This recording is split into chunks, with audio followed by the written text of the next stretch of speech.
This is Tim from YourSixTech. Today in this video I'm going to show you how to check when PlayStation Plus expires on your PlayStation 5 account. This is very easy, so just on the home screen here, let's go up to the top and go to Settings. Then go down to Users and Accounts.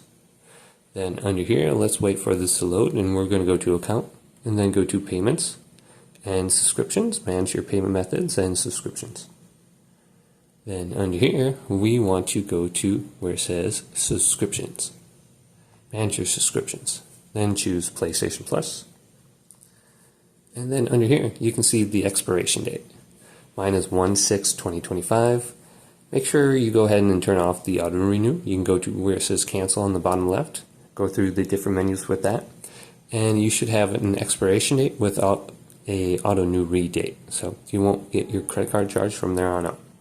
So you can easily check it here. You can also buy it again, or you can change the plan and upgrade your service to PlayStation Extra or Premium. So just make sure it says expiration date and there's no auto renew, and you should be good to go. Hopefully this video did indeed help you out. If it did, leave it a big thumbs up. And subscribe to my channel down below for more technical videos coming up next on YourSixTech.